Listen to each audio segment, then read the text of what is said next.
toàn bộ khoảng trống này qua mé bên kia.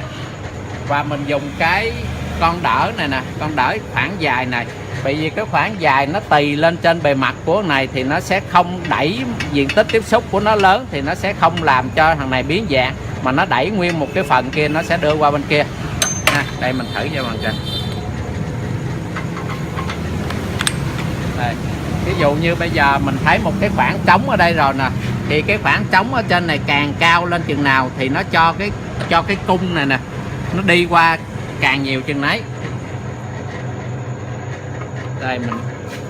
Đây thì đây mình sẽ đưa nó qua bằng cách này.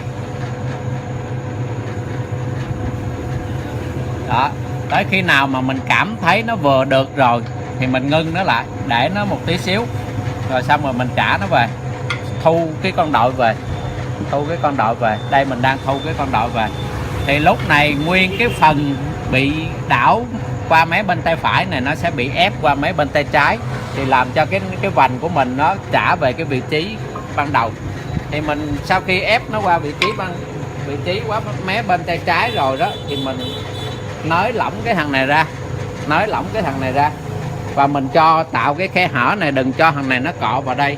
Và mình thay đổi cái mâm này, xem cái vị trí đây, xem cái vị trí khe hở của thằng này nó như thế nào đó, thì mình sẽ điều chỉnh một cách thích hợp nhất.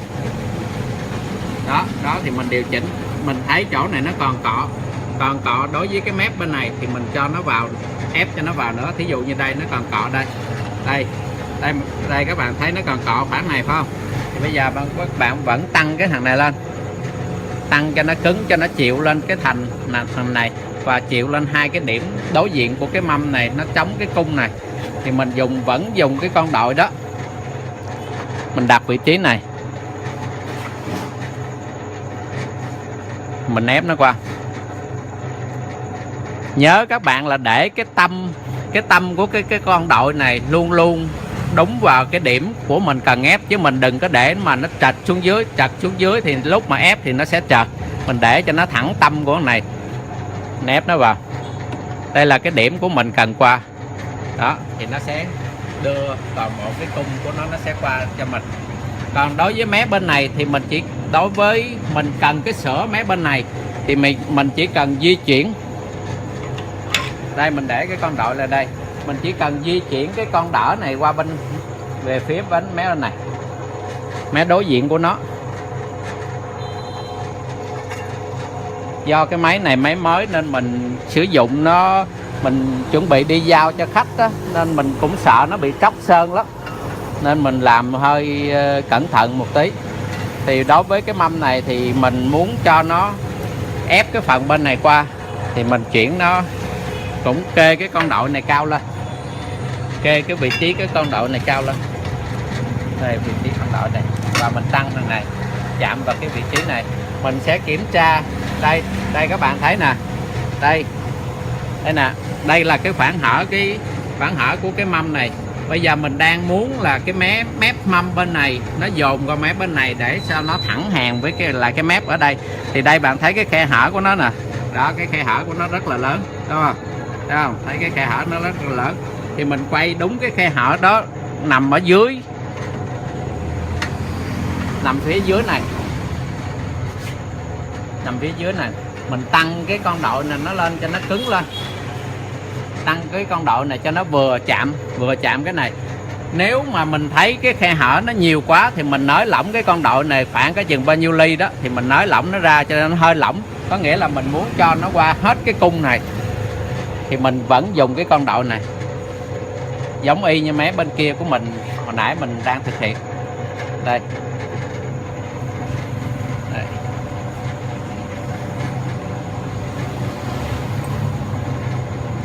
Đó, khi nào mà mình đưa qua cảm thấy nó vừa rồi, hoặc là mình cảm thấy cho nó hơi lố một tí xíu, thì khi mà nó hơi lố lên tí xíu á, thì nó sẽ tự mình lúc mà mình rút cái con đội về thì nó sẽ trả ngược về, do tính đàn hồi của kim loại thì nó sẽ trả ngược về vị trí đó. Và mình bắt đầu mình vẫn kiểm tra giống như thao tác như hồi nãy, xoay trả cái con đội này đừng cho nó kẹt, và mình vẫn xoay kiểm tra như vậy. Đó thì bạn thấy nó đang nó đã qua được phân nửa rồi nè. Thì bây giờ mình vẫn tiếp tục sửa ngay cái vị trí đó nữa, bằng cách tăng cái con đậu này lên giống y như hồi nãy. Rồi bạn sẽ tăng cái con đậu này, tăng cái con đậu này.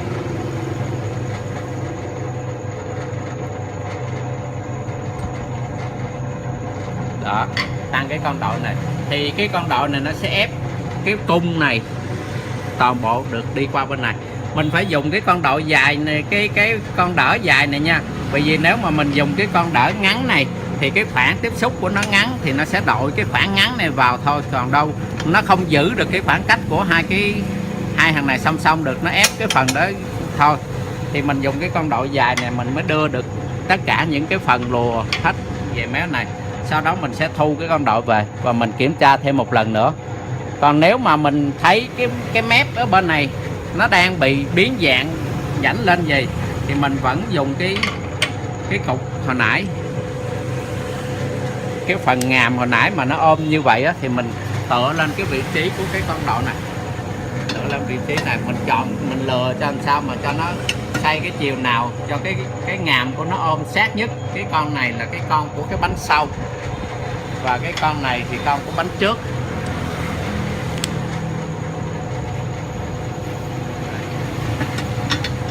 Đây nó bạn thấy nó ôm sát cho cái vành ha, thì mình vẫn điều khiển bằng cái tay cầm này của mình.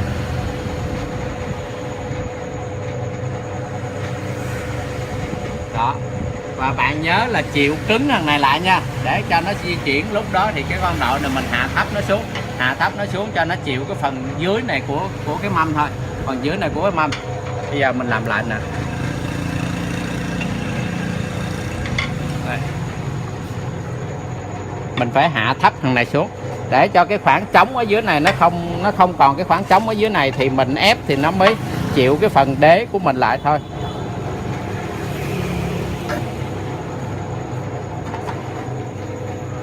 Đó, mình tăng cho nó cứng lên, tăng cho nó cứng lên thì nó sẽ chịu nguyên cái khung này của nó không cho toàn bộ cái này đưa qua mấy bên này nữa, mà nó chỉ cho cái phần mà bị lõm này đưa xuống dưới thôi. Đây, đây cái phần mà mình cần xuống.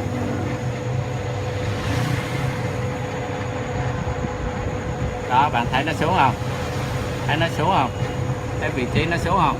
Sau khi vị trí nó xuống rồi, mình nới lỏng cái con này ra, trả con đậu về vị trí nghỉ của nó và nới lỏng cái này ra, nới lỏng cái con đỡ này ra. Mình bấm cái motor này nè, mình bấm cái motor này thì đây cái motor để mà mình kiểm tra cái chi tiết này coi nó đảo như thế nào. Do cái mâm này hư thì mình sửa, để cho cái này mình hướng dẫn cái cách sử dụng của cái máy thôi. Đó thì mình chỉnh kiểm tra bằng cách tăng cái này vào hoặc là tăng cái này vào sát để kiểm tra độ dịch dọc và cái này độ đảo ngang. Thì đây là mình hướng dẫn cho cái cách mà để sửa cái mâm trước. Còn đối với cái mâm sau, đối với cái mâm sau thì mình phải có cái cách gá, bởi vì mỗi loại mâm đó thì nó sẽ có một cái cách gá khác nhau. Thì mình lấy cái phần giá này ra, mình thu cái đầu chống tâm lại, đập mạnh nó xuống và thu cái đầu chống tâm lại.